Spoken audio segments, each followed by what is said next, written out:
आयशा 3 कपड़ों में भी आ जाए ना माँ तो मुझे कबूल है। खबरदार जो दोबारा ऐसी बात मुंह से निकाली, मैं तो ठीक ठाक जहेज लूंगी। शादी हो चुकी।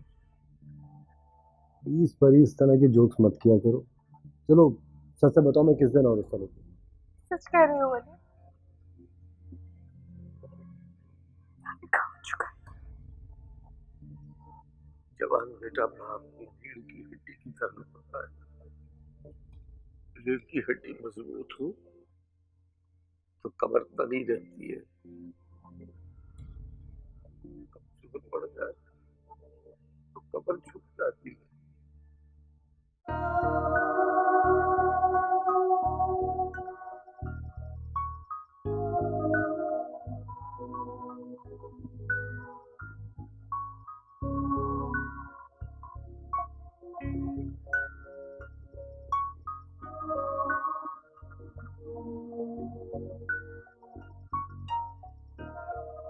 आप अब भी मुझसे नाराज हैं?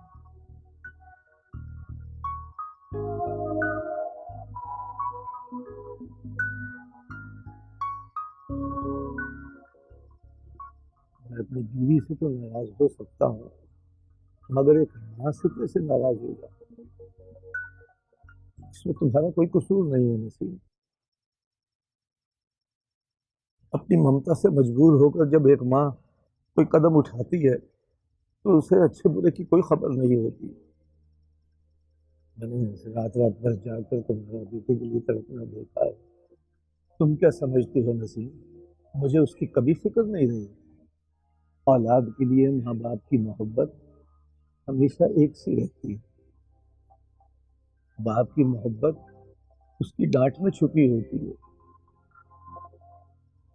तुम हमेशा उसे प्यार से पुकारती रही और बेटा बाप को दुश्मन समझता रहा। अब भी असवद को नहीं समझ पा रहे। तो आपका हाथ बटाने के लिए हम सबसे इतना दूर गया हुआ है। जब वो वापस आएगा ना तो आपके सारे गिले शिकवे दूर हो जाएंगे। जब आगे बढ़ने की लगन होती है ना तो अल्लाह खुद बहुत रास्ते खोलता रहता है। मेरा बच्चा इतनी दूर गया, बस अल्लाह उससे अपने हिफ्ज़-ओ-मान में रखे। मेरी भी उसके लिए यही दुआ है। अच्छा, अब ज्यादा परेशान ना हो, आप रेस्ट करें, लेट जाइए। आपकी दवा का टाइम हो गया, मैं देख के आती हूँ।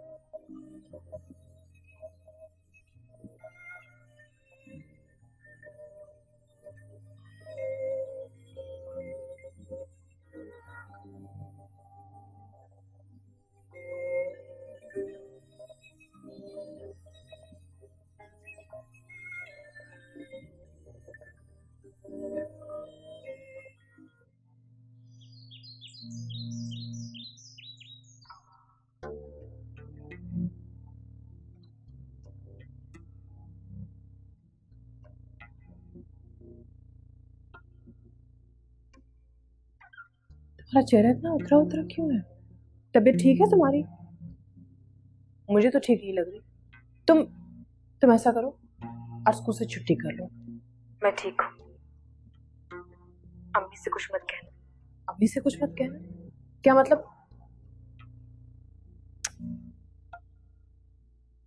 क्या हुआ है बताओ मुझे। क्या कर रही हूँ मैं? मुझे लग रहा है तुम अपने आप को किसी बात की सजा दे रही हो।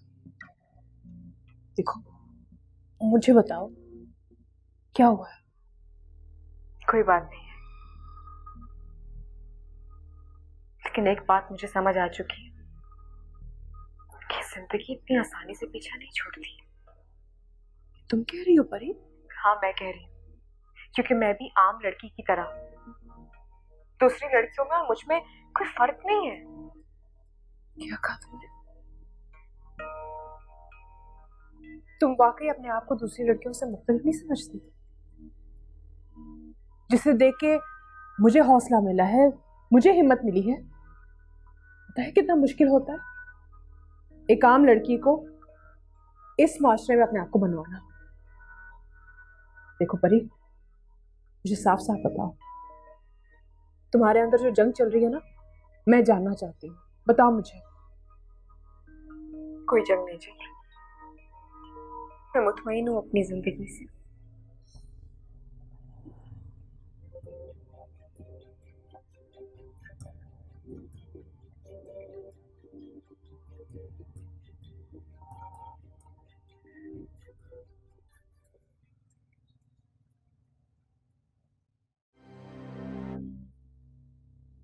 अम्मा, अम्मा जल्दी खाना ले आओ, बहुत भूख लग रही है। अरे आज खुद कैसे आ गए? पहले तो लड़के को भेजती हो खाना लेने। अम्मा सर में बहुत दर्द हो रहा था, अंगूर को बिठाकर आया हूँ दुकान पर। देख अरशद, तुझे कितनी दफा समझाया है, बाहर के लड़कों पर भरोसा ना कर, वो तुझे कमा कर देने वाले नहीं है। अपनी निगरानी में दुकान चलाना अलग बात होती है। तुम्हारी इन्हीं हरकतों की वजह से पिछले 3 माह से दुकान घाटे में जा रही है। नसीहतें करना बंद कर दो अम्मा, सुकून के लिए घर लौटा हूँ। खाना नहीं दे रही तो मैं जा रहा हूँ वापस। अरे बैठ, लेके आती हूँ खाना। एक तो फौरन गुस्से में आ जाते हैं।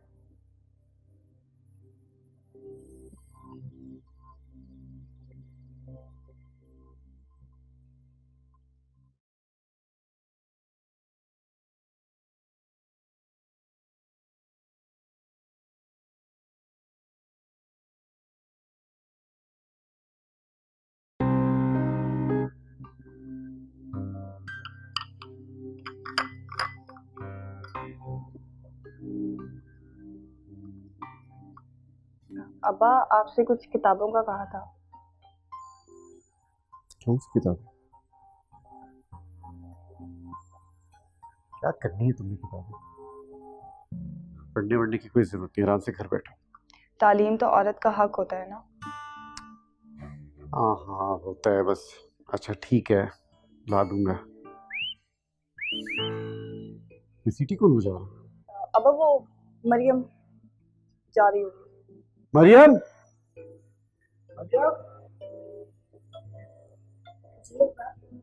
ये तुम्हें किस किस्म की शौक पड़ती है? अब्बा कैसा शौक? अब ये अब्बा मैंने इसको बहुत बार मना किया, सीटियां बजाती है। आप फिक्र ना करें, मैं इसे समझाऊंगा। हमारा लड़कों की तरह सीटियां बजा रही। अच्छा ठीक है, मैं जा रहा हूँ, इधर से दरवाजा बंद कर।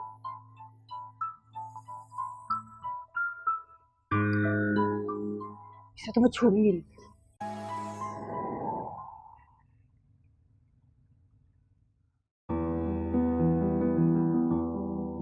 ये फाइल इमरान साहब को दे देना, ठीक है?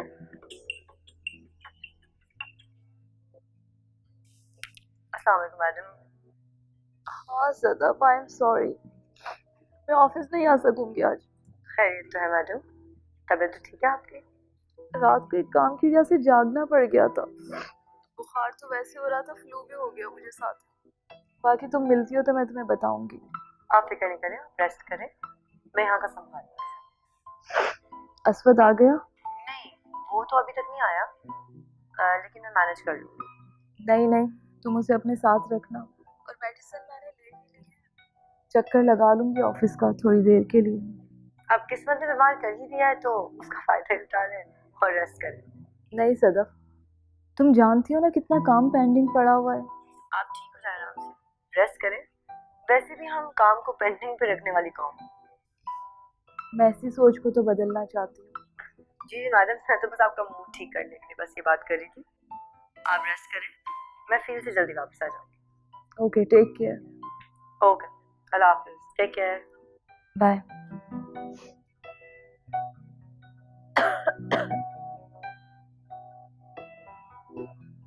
बोल। आ गए तुम? सॉरी, सुबह देर से खुली। ये बहुत पुराना डायलॉग है। एक बात बताओ, उन बेचारों का क्या कसूर है जो कि सुबह से उठ के हमारा वेट कर रहे हैं? या तो उनको भी बोल देते कॉल करके कि मैं आज लेट आऊंगा, आप मेरा वेट करें। सॉरी, नेक्स्ट टाइम ऐसा नहीं होगा। वैसे शर्ट बहुत अच्छी लग रही है तुम्हारी। टाई पहन ले तो शायद ज्यादा कॉम्प्लीमेंट करती। हाँ थैंक यू, बस वो सुबह जल्दी में निकलते हुए याद नहीं रहा। इतने बुरे भी नहीं लग रहे। मुझे ये फाइल मैडम को देना था। मैडम आ गई? नहीं, मैडम आज रेस्ट पे है और वो नहीं आएंगे आज। अभी ये फाइल यहीं रहने दो और मैम को रेस्ट कर। अगर ये फाइल उनके हाथ लग गई तो बेड पे लेटे लेटे भी काम करना शुरू कर देंगे। जी ठीक है। तुम जाओ ऑफिस में जाके बैठो, मैं थोड़ी देर में आती जी ठीक।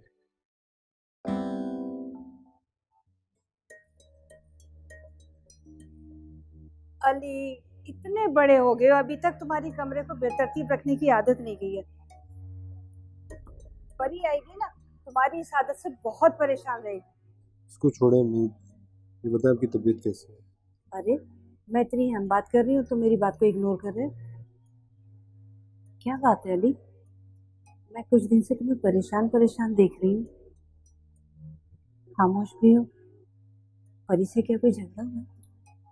झगड़ा परी से नहीं, किस्मत से। परी अब आपकी बहू नहीं बन सकती। क्या? उसका निकल कहीं हो रहा है। क्या? ये तुम क्या कह रहे हो?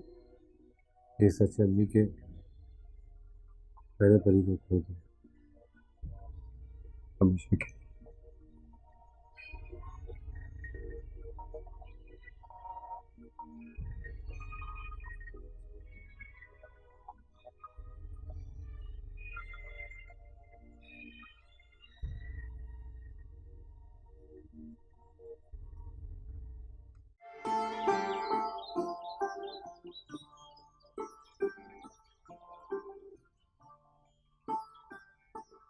अब क्या हुआ? इतनी जल्दी होती है तुम्हें बुलाने की? जब भी मिलती हो गुस्सा नाक पे लेकर मिलती हो। कभी तो प्यार से बात किया करो। तो ढूंढ लो ना कोई और जो तुमसे बहुत प्यार से बात करे। लड़कियां तो ट्राई करती हैं मुझको, लेकिन क्या करूं, ये दिल घायल भी तुझसे होता है और मर्द भी तुझसे तड़पता है। तुम्हारी बातों से तो यही लगता है कि तुम्हारी जिंदगी में मेरे अलावा वाकई कोई और नहीं। हाँ, ये झूठ तो नहीं, सच कह रहे हो? तुम्हारी। और अगर मेरी कसम झूठी हुई तो? तुमसे पहले मैं मर जाऊंगा। अल्लाह ने करे काशिफ, ऐसी बातें मत किया, मेरा दिल बहुत घबराता है। अच्छा, ये तुमने मंगवाई थी? याद थी तुम्हें? तुम्हारी तरह तुम्हारी हर एक बात याद रहती है मुझे। शुक्रिया।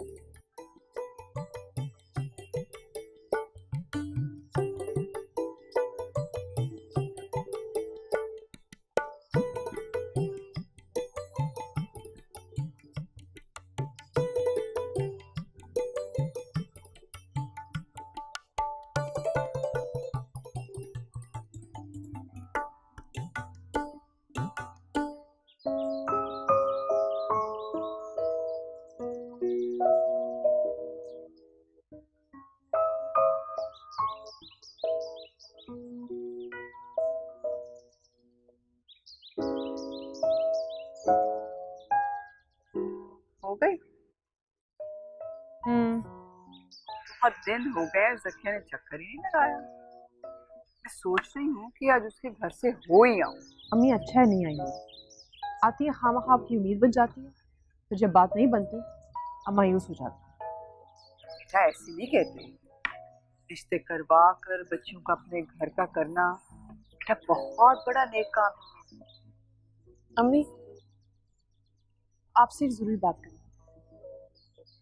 कुछ अर्से पहले मैंने कंपनी में अप्लाई किया, उनकी इंटरव्यू की कॉल आई। कि तुम्हें अचानक जॉब की क्या सूझी है? औरतों का बाहर निकल के काम करना इतना आसान नहीं होता, बहुत हिम्मत की जरूरत होती है। और तुम सारी जिंदगी तुम इस घर की चार दीवारी में रही हो, कि अब अचानक तुमने नौकरी का फैसला भी कर लिया है?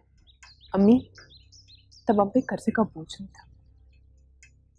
मेरा भी दिल करता है परी के साथ हाथ बटाऊं, इस घर की आसूदगी में अपना हिस्सा डालूं। इसमें बुराई क्या है?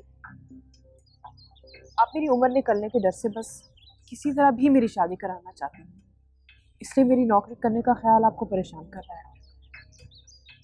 अम्मी लेकिन शादी हर मसले का हल नहीं होता। मैंने फैसला कर लिया है, मैं नौकरी करूंगी और अपने आप को काबिल भी साबित करूंगी। तुम्हारा दिमाग तो नहीं खराब हो गया? चाहे तुम जितने मर्जी दावे कर लो कि हाथ की चार लकीरें पैसे कमाने के लिए काफी नहीं होती।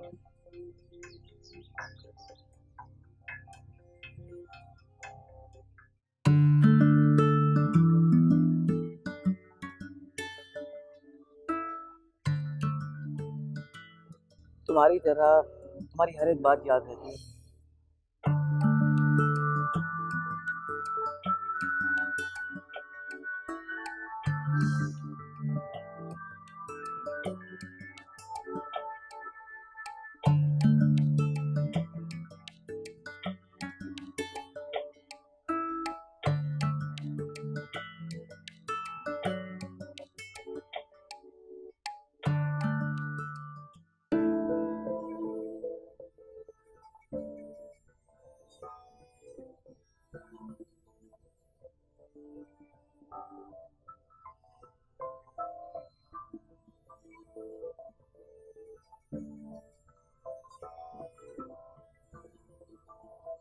मलिया,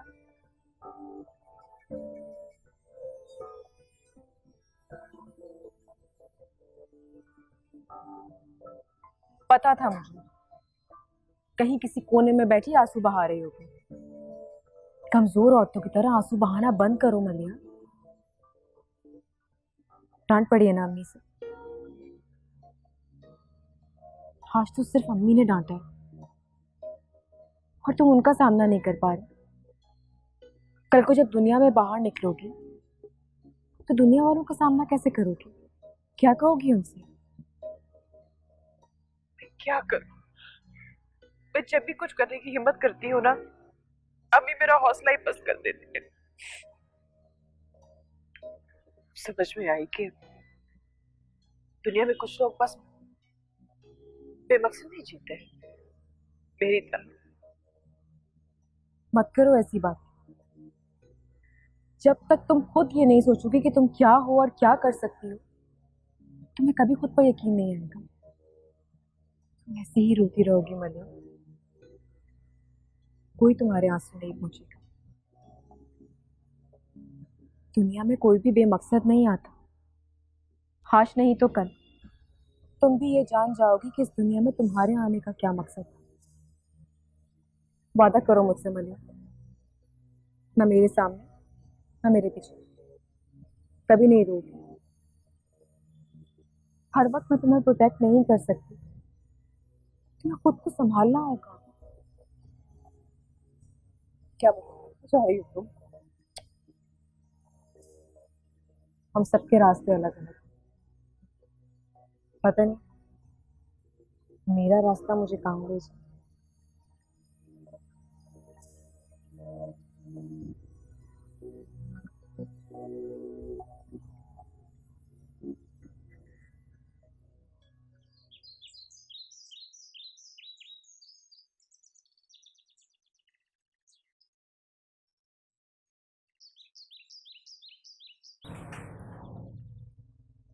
अरे नसीम आपा, आप? अरे जकिया तुम? मैं तो तुम्हारी तरफ ही आ रही थी, इतने दिन हो गए तुम आई नहीं। आपा आपको पता तो है, ये गर्मियों में ना ब्लड प्रेशर का चक्कर हो जाता है मेरे साथ। जमील भाई की तबीयत का भी नहीं पूछने आ सकी मैं। कैसे हैं वो अब? ठीक है। और असद का कुछ पता चला? कहाँ पता चला, एक हफ्ते से ज्यादा हो गया है। कोई फोन भी नहीं आया और किसी किस्म की कोई इतला भी नहीं आई। अल्लाह सब बेहतर करेगा आपा। बस अल्लाह मेरे बच्चों को जिंदगी दे। ये तो आपने बिल्कुल ठीक कहा, किस्मत वालों को मिलती है ऐसी अच्छी औलाद। अरे क्या तरबियत की है आपने अपने बच्चों की। परी ने जब मंसूर साहब से निकाह किया वो तो दंग ही रह गई। बेटी हो तो ऐसी, उसकी इज्जत से कुर्बान हो गई। सकिया क्या कह रही हो? परी का निकाह?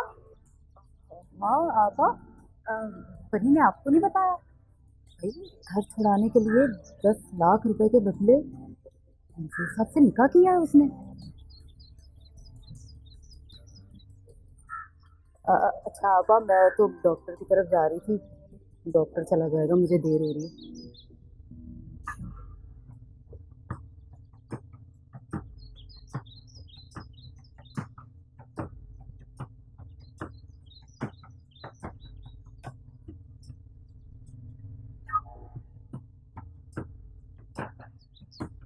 अम्मी क्या हो गया, इतने गुस्से में क्यों हैं आप?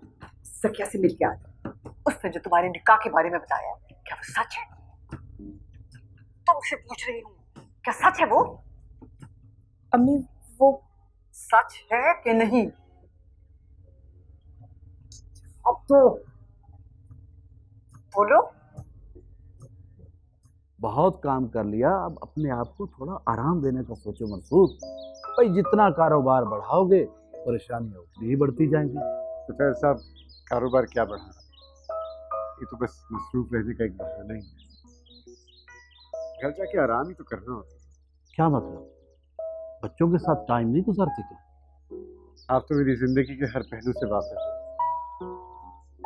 बीवी के गुजर जाने के बाद मैंने बहुत कोशिश की कि अपनी बेटियों के जहन से जहन मिला सकूं। बेटियों का बाप तो बन गया लेकिन उनका दोस्त ना बन सका। शायद उसकी वजह ये भी है कि बाप बन के मैं जरा सख्त हो गया और फिर उनके लिए हर फैसला बहुत सोच समझ के किया। बेटियों की परवरिश में मोहब्बत कम और फिक्र ज्यादा रहती है। भाई समझ सकता हूँ, इसीलिए तो मैंने तुम्हें शादी का मशवरा दिया था। आयशा और मरियम बहुत समझदार बच्ची हैं। भाई उनकी परवरिश में मैंने कभी कोई खोट नहीं देखा। हो सकता है तुम्हारी सख्ती की वजह से कभी कभी चिढ़ जाती, लेकिन बच्चियां बहुत अच्छी हैं। अल्लाह उनका नसीब अच्छा करे। इसीलिए मैंने अशरफ का इंतखाब किया। शुरू से इसको मैंने भांजा कम और बेटा ज्यादा माना। मुझे यकीन है आयशा को बहुत खुश रखे।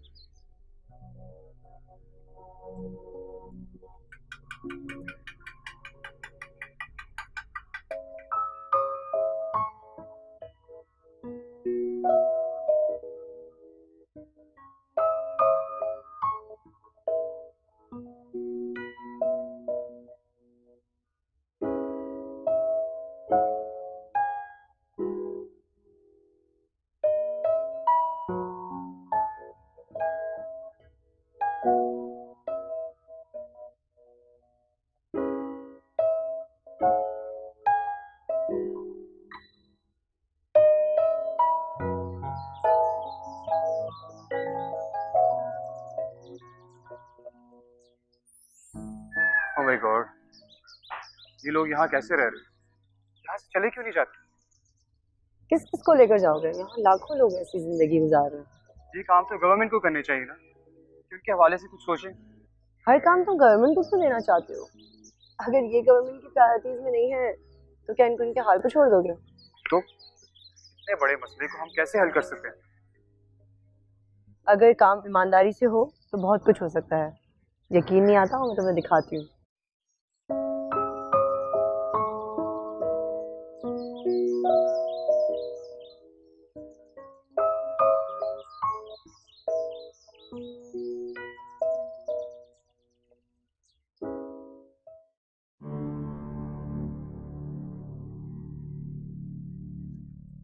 वो अम्मा, मामू से 1-2 लाख रुपए पकड़ लो, दुकान खाली हो गई है, माल डलवाना है। अभी पिछले हफ्ते तो उसने तुम्हें माल के पैसे दिए। वाह अम्मा, तेरा भाई लोगों पे 10-10 लाख रुपए लुटाता फिरता है और हमसे पाई पाई का हिसाब रखेगा। खुददार बन अरशद, खुददार। जिस घर का दामाद बनना होता है वहाँ इज्जत जरूर रखते हैं। मंसूर जितना भी दिल का अच्छा सही, लेकिन सोचता तो होगा ना कि बहन आए दिन घर पर पैसे लेने आ जाती है। ठीक है अम्मा, तुम नहीं जा रही तो मैं खुद चला जाऊंगा। वैसे भी आयशा से मिले काफी दिन हो गए, उससे भी मिलता हुआ आऊंगा। तू जरूर बात बिगाड़ के रहेगा। मंसूर तेरी तारीफें करते करते थकता नहीं है और तू है कि अपनी धुन में लगा रहता है। तो क्या हो गया अम्मा, आयशा मेरी मामूजाद है, तो गैर थोड़ी जो मैं उससे मिलने नहीं जा सकता। रिश्ता याद है ना, तो ये भी याद रख कि तेरे मामू का दिमाग कैसा है। अभी तूने उसका प्यार देखा है, अगर गुस्सा देखेगा ना तो तुझे लग पता जाएगा। तो तुम्हें अपने बेटे के गुस्से का भी पता है ना अम्मा, हर टाइम मामू मामू मामू। पता नहीं क्या बनेगा इसका।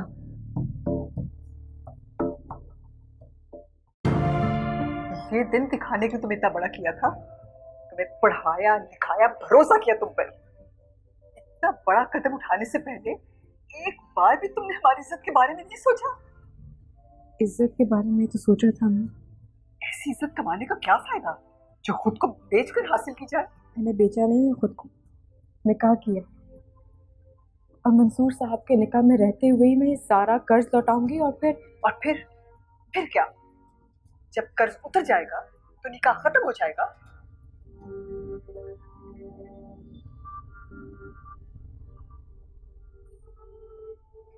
अरे लड़की, तुमने क्या किया? क्या किया तुमने लड़की? तुम्हारी उम्र से दुगनी उम्र का आदमी तुम्हारे काबिल नहीं है परी। इस रिश्ते के लिए आप राजी तो थी ना? जब ये रिश्ता मलिया के लिए आया था तब भी तो आप राजी हुई थी ना? समझ लीजिएगा कि आपने अपनी दूसरी बेटी को ब्याह दिया। मजबूरी थी हमारी। ये रिश्ता भी मजबूरी में हुआ है। मेरे पास में कोई रास्ता नहीं था इस घर को बचाने के लिए। और जब तुम्हारे अब्बू को पता चलेगा तो तब क्या जवाब दूंगी उनको मैं? नहीं अम्मी, अब्बू को कुछ नहीं बताएंगी आप? कब तक? कब तक ये सच उनसे छुपा रहेगा? ये हवा नहीं है जो आकर गुजर गई, ये तूफान है, तूफान जो कभी कभी कमजोर घरों की छतों को भी उड़ा कर ले जाता है। तुम्हारे अब्बू तो मलिहा के लिए भी इस रिश्ते पर राजी नहीं थे। जब उन्हें पता चलेगा कि तुम उसके निकाह में आ गई हो, क्यों वो जिंदा रह पाएंगे?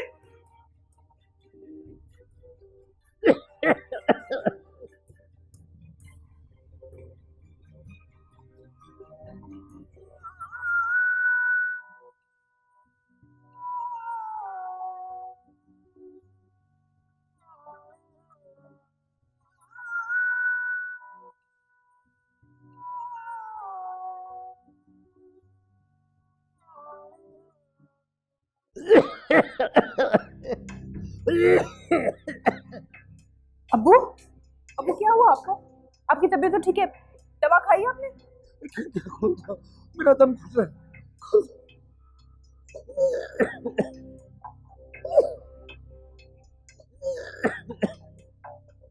अब्बू, आपने दवाई ली?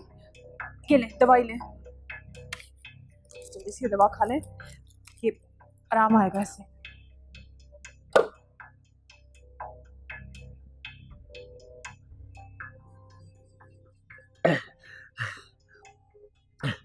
ये दवाइयाँ तो इंसान को वक्ती तौर पर नींद दे सकती है, आराम नहीं। क्या मैं नहीं जानता मेरी परी के कंधों पर कर्जों का कितना बोझ है। जब इस बिस्तर से उठकर बाहर जाने का सोचता हूँ, कमजोरी मेरे पाँव जकड़ लेती है। तो मुझे और ज्यादा बीमार कर दिया है बेटा। इस हालत में टेंशन ना लें, आपकी तबीयत मजीद बिगड़ जाएगी।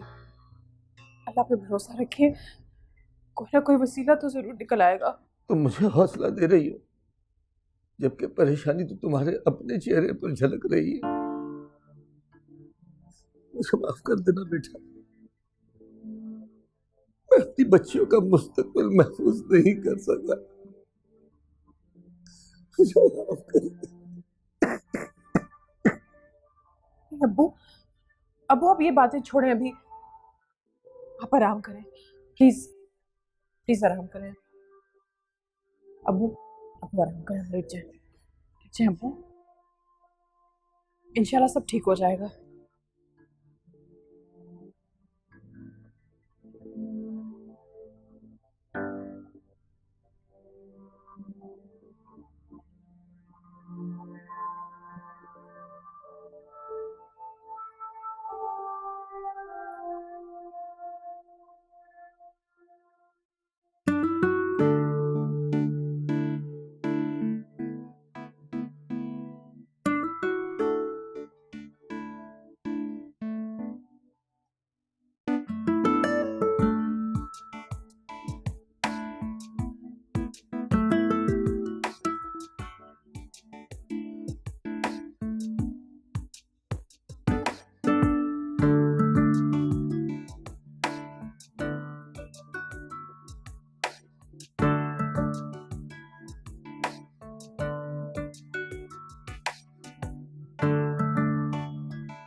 फुप्पो आहिस्ता, दर्द हो रहा है।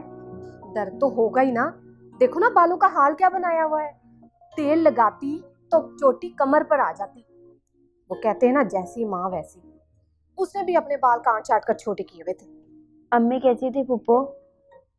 माशाल्लाह खूबसूरत थी, इंग्लिश में एमए किया हुआ था। अम्मी इतना पढ़ी लिखी थी पुप्पो? हाँ भाई, उसे पढ़ने लिखने का बहुत शौक था। अच्छी जगह से नौकरी की ऑफर आई तो वो नौकरी करने की जिद करने लगी, मगर तुम्हारे अब्बा को ये पसंद नहीं था, इसीलिए रोजाना बहस होने लगी।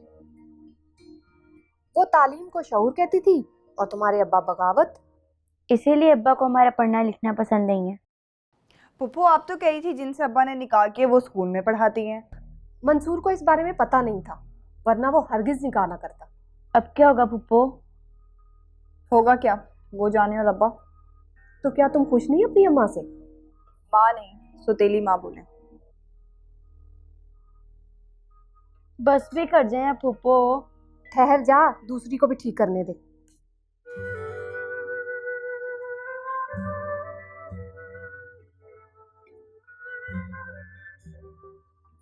तुमने खाना क्यों नहीं खाया? तुमने खाया? हाँ, पेट भर के खाया। तुम्हें क्या लगता है तुम इस तरह से झूठ बोलोगी और मैं यकीन कर लूंगी? इस तरह जाहिर मत करो परी कि सब कुछ नॉर्मल है। हाँ, सब कुछ नॉर्मल ही तो है। देखो ना, हसवत बाहर चला गया, ये घर नीलामी से बच गया, अब्बू की सेहत ठीक हो गई, वो घर वापस आ गए, और मेरे माँ बाप भी एक बेटी के फर्ज को पूरा करके आजाद हो गए। तुम जिंदा हो, मैं जिंदा हूं, सब नॉर्मल ही तो है। और इन सब में अली कहाँ है? तुम भी उसे चाहती थी, वो भी तुम्हें बहुत चाहता था। क्या अपनी मोहब्बत को भुलाकर जीना आसान होगा? कोई किसी के लिए नहीं मरता मलिया। देखो, मैं जिंदा हूं तुम्हारे सामने। खुद को धोखा दे रही हो परी। तुम्हें लगता है जरा सी कमजोरी से तुम हार जाओगी, है ना? और तुम हारना नहीं चाहती। ऐसा नहीं है। हाँ, ऐसा ही है। किस्मत बदलने का इख्तियार हमारे हाथ में नहीं होता मलिया। हाँ, मगर वक्त बदलने का इख्तियार तो हमारे हाथ में होता है ना? हाँ, होता है, और वही किया है मैंने। मगर क्या खोकर तुमने ये सब पाया है परी? एहसास है तुम्हें? मैंने खुद को आने वाले हर हालात के लिए तैयार कर लिया है। बेहतर यही है कि तुम भी खुद को तैयार कर लो। अपनी ही आंखों के सामने तुम्हें कुएं में गिरता देखने के लिए? अब इस बहस में पड़ने का कोई फायदा नहीं। जो होना था वो हो चुका है।